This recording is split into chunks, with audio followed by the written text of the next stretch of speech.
We are live on our platform, social media, Facebook, Twitch, you name it. Back to you here again, talking about some financial planning topics. We've got some things around working from home and what you can deduct. Again, my name is Alfred from Diversified Capital. We've got Raymond here as well. And this is our Defi-nancial Friday show. It's always nice to have this show as we talk about because it is Friday. We got a fun topic, right? We've got taxes to talk about. So I'll go over some of that in just a second. But how's everyone doing? Hey, how are you doing on your side? I got my first vaccine shot. My arm's still a little stiff, right? But that's something that's exciting, huh? Yeah, I'm doing good. I actually got my second vaccine shot just past weekend. Let's go. Went okay. Had a little fever afterwards that night. It lasted about 24 hours, but just took some Yeah. Tylenol and felt okay the following day. So definitely a sigh of relief. I feel like being able to have the vaccine and hear like a lot of other people are getting to, like friends and family. So I know. I glad think I to hear you're read something like 40% of the US is at least had their first shot of the vaccine, which is promising, right? And things like going to baseball games and maybe a little bit of what is considered normal hopefully comes back, right? And so it's yeah. actually funny, Raymond. I had a client tell me they traveled to Portugal, I think, Portugal. but Okay. he was like, I've never seen like no one on the plane before. Like maybe that's different if you travel to Hawaii right now because I heard those things are packed. But like Yeah. traveling like internationally might actually be a good time if you're ready for that, right? And so, That's true. uh, That's so true. it'll be interesting. And again, we will tie that back in. But again, welcome for those that are joining us live right now. Thank you for supporting us. Thank you for coming here week after week, right? It's helped us kind of continue to do these shows and continue to grow our brand, continue to grow what Defi-nancial Friday is all about. If you haven't done it yet, make sure to hit subscribe, like our post, right? Helps us gain traction here for sure. But like I said, the financial planning portion of the show today, we're going to be talking about, right, what it means to be working from home, what kind of deductions could I be taking, and if I'm taking those deductions, how does that affect me? What is a deduction? Okay. Those are some key pieces that we're going to discuss. Okay. But remember, because Raymond and I are not your tax professional, right? What we're really just talking about here is a general understanding of that tax piece of it. Okay. We're not trying to be your tax professional, but hopefully it allows you to think about the questions to be asking for whoever's preparing your taxes, or at least, start, if you're using TurboTax as an example, maybe you're like, this is a little bit out of my league. I need to subscribe to CPA Live, whatever their service is for some tax professionals to help you. Okay. So this is meant for general education, just as if we're talking about any financial planning topics. Okay. It's not meant to be personalized financial advice. There's a place for that. DiversiFiCapital.com. Check out our new Get Started page where I walk you through how our service is, how Raymond and I and the team approach financial planning, and how it's a little bit different than the rest of the industry. And then finally, anything that we talk about that is investment related, we're not soliciting you to be buying any investment products, just hoping, again, to provide more guidance and shed some light there. Okay. But let's get started. Let's talk a little bit first, as we always do, about what the market is doing. And this week was a whole lot of nothing, right? Like if you look at the weekly numbers, right, what can you tell us about the markets overall? Yeah, so just from this last week, S&P 500 was down about 0.13%. Dow Jones was the biggest loser at 0.46%, and then Nasdaq somewhere in between at about a negative 0.25% there. So as you mentioned, like not too much happened this past week. Right. We did see some, ticking down yesterday in terms of the market, just around some news around Biden, right? His administration starting to want to implement some changes to our tax laws, right? I think the biggest ones was going to be increasing our tax brackets to 39.6% as the highest tax bracket, but also possibly removing long-term capital gains for income earners that are above $1 million. And I think that changes a lot, especially in our field, right, Alfred? I mean, a lot of our strategy comes around like long-term capital gains, how to save on certain taxes. But individuals who might come in a windfall or make really great income, that kind of takes it out of the picture at that point. So Yeah. I mean, okay, I was joking when I said nothing a whole lot coming up in the taxes, at least at the end. And it always happens that way, right? Like from point A to point B, you see some number, but it was actually a yeah, pretty volatile yeah, week, right? Up and down, reacting to news and all of that, right? And I mean, again, I think, there was, strong economic data, right? There was like it is what we call earnings season. So like companies will report how well their company has done, what their earnings is. So per share, right? How much earnings per share, right, is associated? Is that good, bad? Did it beat expectations, right? So you have a situation where it is certainly, showing and doing well, right? But again, I think that tax loss, might not affect very many people, right? It affects maybe the top 1%, yeah, but at over $1 million of income, the idea of getting rid of long-term capital gains tax there, well, isn't maybe new. Let's discuss that for a second. Like if yeah. you look at the current long-term capital gains, right? Raymond, first off, what is long-term capital gains? Like when we're talking about long-term capital gains, what are you referring to? Yeah, so there's going to be different requirements on specific investments, but basically, what long-term capital gains allows you to do is have a more favorable tax treatment towards your gains, right? And generally, underneath a normal definition, long-term would be considered stock or investments that you have held for longer than 365 days, right? Yep. 366 days, basically, will be considered long-term capital gains. Anything sold before 366 days is considered short-term capital gains, Yep. and that gets applied towards ordinary income tax brackets. Whereas, once again, long term has a little bit more favorable tax treatment there. Right. So in our system today, right? In our system Mhm. today, at different income levels already, there are different long-term capital gains that gets applied. Like for example, like for a married couple, if they're making less than $80,000, right, and they're then adding to their income long-term capital gains, it could potentially be 0% for them. So example being they make $40,000, they sold $40,000 worth of long-term capital gains. That $40,000 worth of long-term capital gains could be at 0%. Like I don't think a lot of people Mhm. actually realize that, Yeah. right? Mhm. Then from 80,000 to I think like 470,000, 466,000, it's 15%, which is I think the rate that most people refer It's to. longer. Yep. And then above 466, it's 20% already, right? Yeah. And so what people are saying, or what the law is, or tax change is suggesting, is that maybe from 466 to a million, it's 20, but above that, it just becomes ordinary income, right? And so, which again kind of throws a wrench in planning, right? Because if we're Mhm. trying to hold things for a longer time, all of a sudden there may not be an incentive to do that, right? Yeah.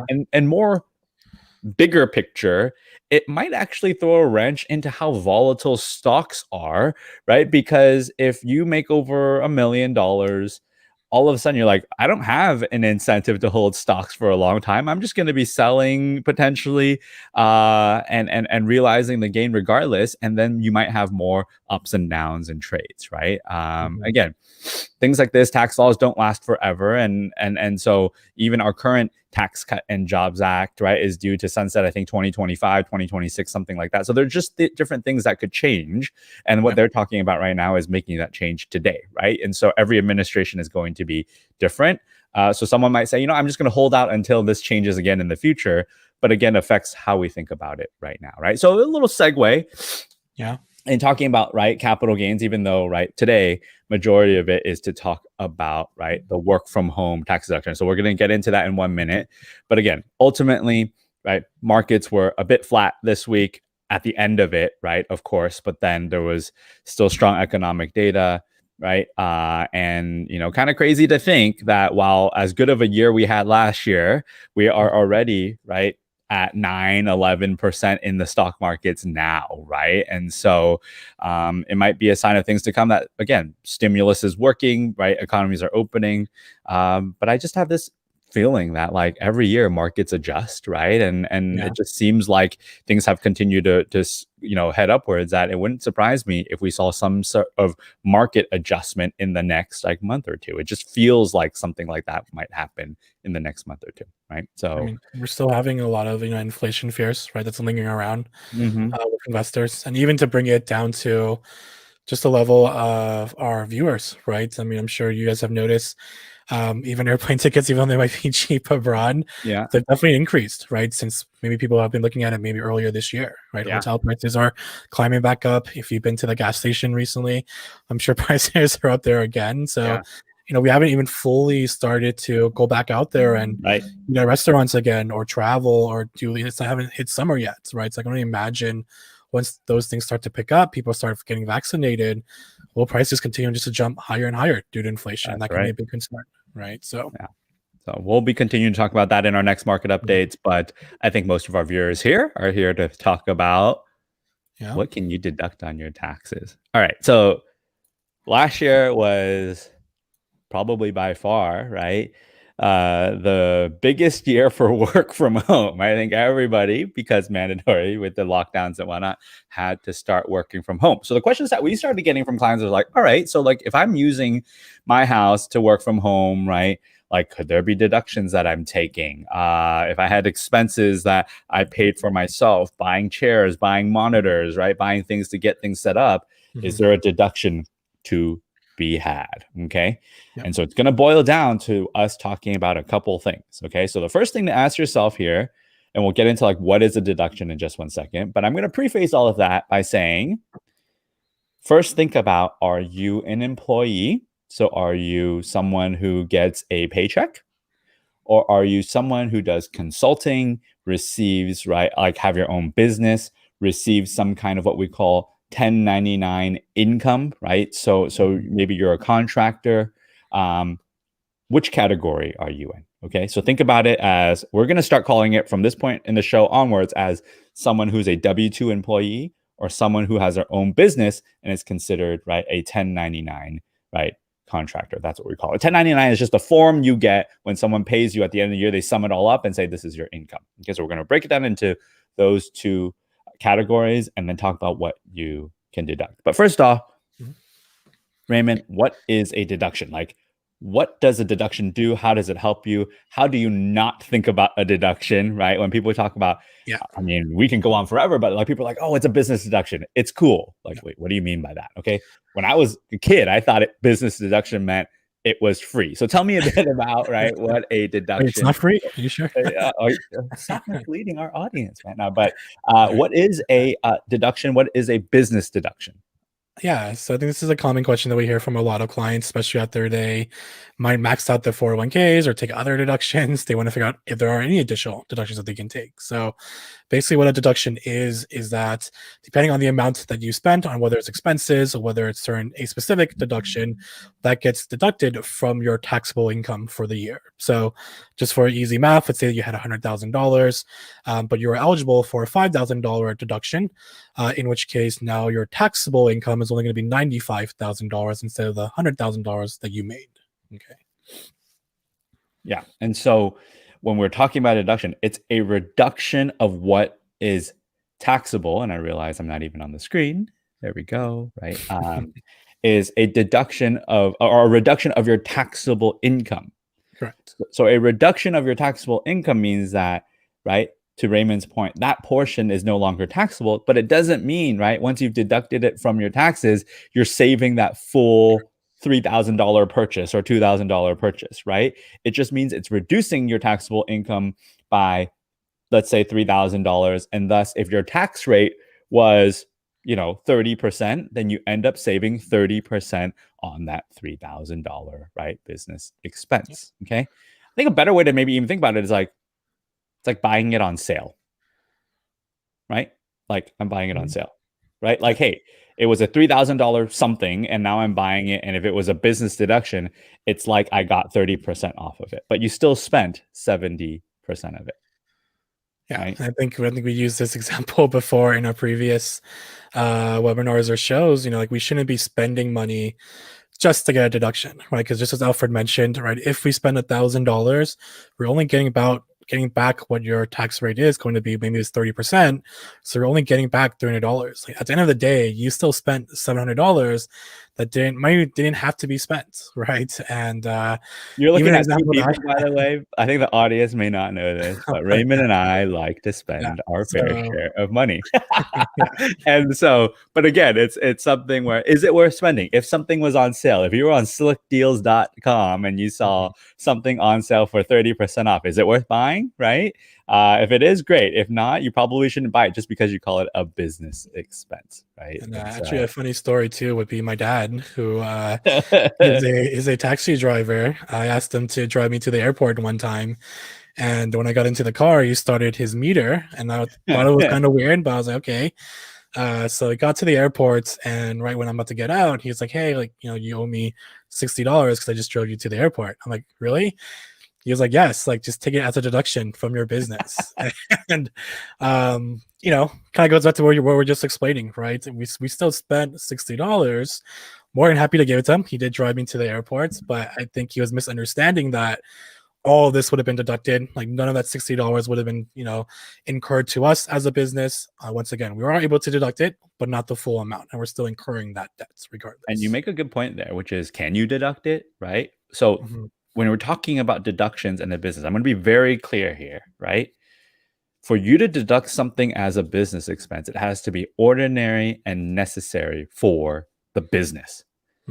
Okay, so Raymond, if you're taking, right, a taxi ride, right, to the airport for vacation, I'm sorry, man, that's not a business deduction. Okay, but if you are going from a workplace after your work meeting to the airport for another work trip, okay, that seems more valid as what is ordinary and necessary for your business. And that line right there, use common sense, use reason to think about whether or not something is a business deduction. Is it something that I really needed for my business and I'm using it for my business, or is it something that I'm just trying to use a gray area to get in? And that's going to be, guess what, if you're audited, right, that's going to be an issue. Okay. Yep. But that's what a deduction is. Okay, so first off, in a way, being able to deduct those expenses. So let's tie that back into the work from home side. Okay, if you were a W-2 employee and you had these expenses, right? Okay, I work from home.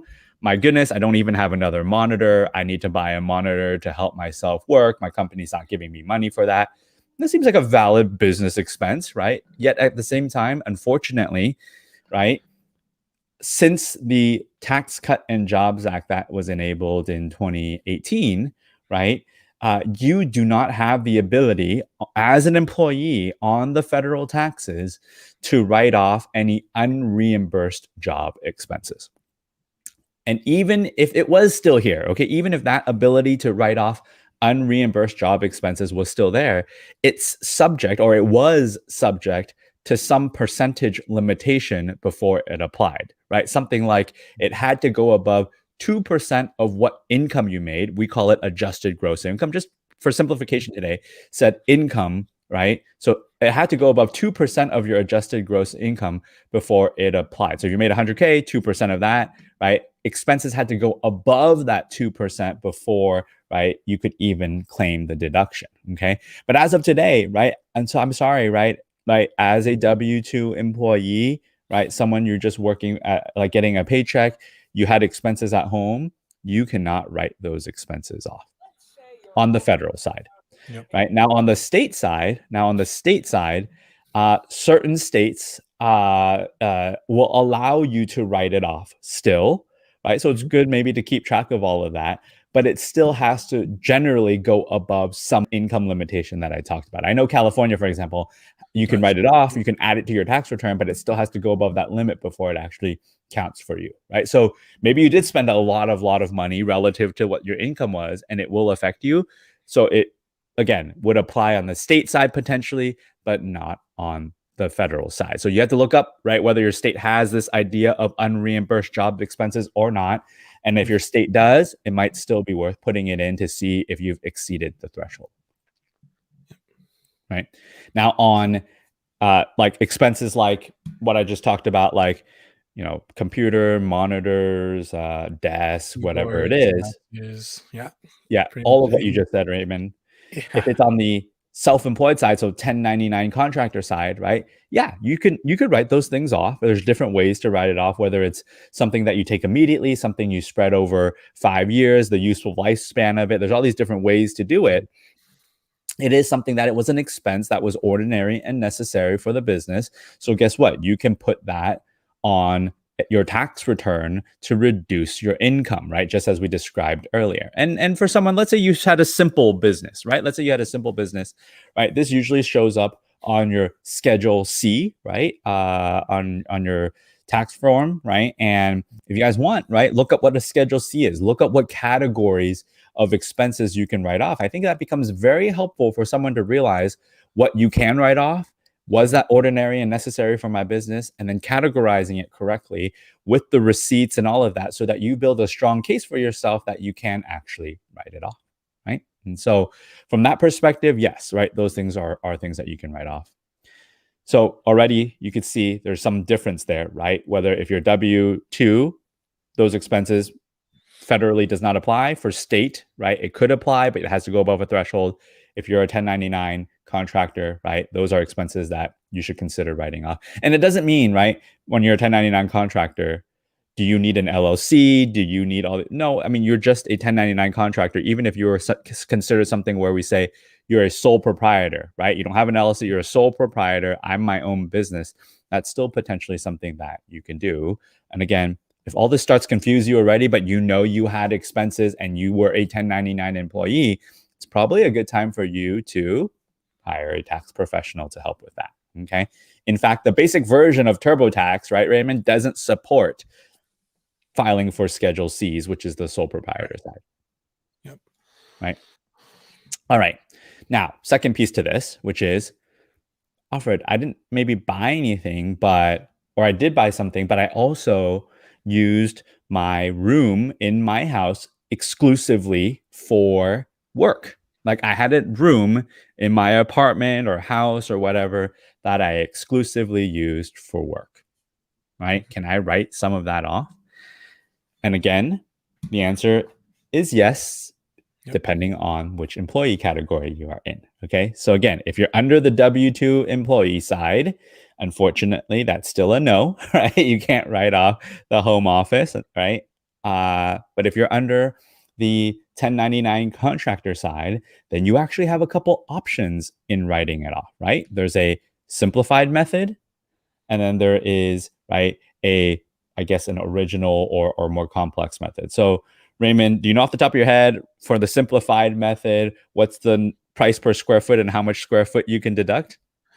Yeah, so simple method is basically $5 a square foot up to 300 square feet, Mm-hmm. right? So usually how we'll have clients handle it is to try to determine how much of their home office, right, is a square footage in that aspect. Yep. We can also determine based upon how much of that square footage out of the entire square footage of your home, as well as a percentage there too, which would be another method. Yep. So again, simplified method. My room is 350 a square foot. Or sorry, my room in my house is 350 a square foot for the office, which it has to be, right, exclusively used for the business. I think that's the hard part to like argue. Was it used for the whole year and was it exclusive for the business? Because technically, if you had a room that was the guest room and like you had people over to stay in it, I don't know that you can make that exclusive argument, right? And so if it was exclusive for your business and it was 350 a square foot and you don't want to deal with like all the more complex calculations, you would take $5 a square foot times 300 square feet, right, and add that as a maximum $1,500 deduction to your income. And what's interesting is that generally speaking, right, home office deductions can only reduce, right, from your taxes net profit. Okay. So if it creates a loss, you might have more issues with that. Right. But again, if you were profiting $10,000 on the business and you want to write off $1,500 because you had this exclusive office, that could work. Okay. Now you might also realize, hey, look, I own my home.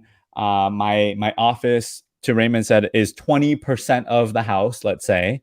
Mm-hmm. And maybe you might get a bigger deduction by using that 20% calculation. So 20% of, maybe utilities, right? Insurance, property. I mean, just a whole list of things that you can potentially actually write off as a percentage, right? And so I think do you remember the form number, Raymond, that you would actually look at, right, on your tax return to look up what categories there are? I believe it's going to be the form 8829 will be the one that shows Got it. what is available there that Yeah. can be So used. got it. So look up what Raymond said, form 8829, if you want to use the more traditional method where you're taking the percentage, and then there's a list of all things that could be qualified as a deduction. And then it would be like, okay, if I spent $1,000, but my house is 20%, that is a 20%, right? $200 deduction I get to add, and you start totaling it up that way, right? Mhm. And so there are some caveats there, right? If you start doing that and you own your own home, there's this idea of depreciation, which is kind of like, a cost you get to kind of deduct now. It's not like a real cost. It's like this value that the tax people, IRS, put on your home wearing down. They call it depreciation. So think of like a phone, it might be worth $1,000 when I bought it, but it depreciated to, $500. So there was $500 worth of depreciation. The tax people in that sense, right, let you write off $500, right, against your taxes. Again, if this was a house, right? And so, but the problem with that is, in the future, you might get a huge surprise if you ever sold the home, because that depreciation that you wrote off every year, let's say you had the home office, gets added back to your taxes, right, in the future potentially. It's called depreciation recapture. Now, that's a little bit more complex, but all I'm saying is, right, whatever you write off today using the more normal method with a percentage, you should absolutely consult a tax professional there, because you might, be surprised with that situation about what you're deducting today, but what you might end up getting hit with in the future. Okay. So in that case, yes, home office can be very powerful. Home office using the normal percentage method could yield a higher deduction than the $1,500 maximum on the simplified method, but you have to just be aware of maybe more record keeping, right? Potential effects down the line, and definitely worth consulting a professional on that. Okay. So I think maybe the title of this video was a little deceiving, but it's also, right, something that we got a lot of questions about, which is, I am an employee. Can I write off these business expenses that I had at home? And the simple answer, unfortunately, is no on the federal side, right? And on the state side, you have to check on the state. Maybe you can classify those as miscellaneous, right? Unreimbursed job expenses. Now, keep in mind, what else has worked? Well, maybe you are an employee and you are a 1099 contractor. Maybe you started doing some consulting on the side, right? So it's possible that you have a side hustle, and that side hustle was paying you some amount of money. So you have to make an argument that that side hustle was what I spent some money for business expenses. But in that case, you kind of fall under both categories of employee and a 1099 contractor, right? So we've seen that happen as well, and kind of just opens up some doors about what you can deduct, since, as you've heard Raymond and I talk about, the W-2 employee side is fairly restricted. All right. So hope that you guys have learned something from this today. I saw a lot of people joining us. I know that this has been a question for many people, right? And so drop us a like, drop us a comment if you have any questions from this. And more importantly, make sure, right, that if these are questions that apply to you, if you are the more complex, like I fall into both categories, right? It's time to reach out. You don't have maybe much time. I mean, May 17th is the filing deadline. Okay, so if you're still having these questions, it's time to reach out and maybe potentially file an extension for yourself to make sure that things are done correctly. Right, all good things to be talking about. All right. Finally, just remember that Dfi-nancial Friday, we're live every Friday at 3 p.m. Pacific with Raymond and myself, right? And so anything that you guys are looking forward to talking about, we're always going to bring you guys what we're hearing from our clients as common questions. But let us know. Let us know what you guys want to see from the show, and make sure you hit subscribe so that you get a notification across our platforms when we do go live. Otherwise, thanks for joining me, Raymond. Another good show, and hope that the audience who's watching enjoyed it. Yeah. Thank you for having me again. All right. We'll talk to you guys soon. Happy Friday. All right. You too. Bye. Bye.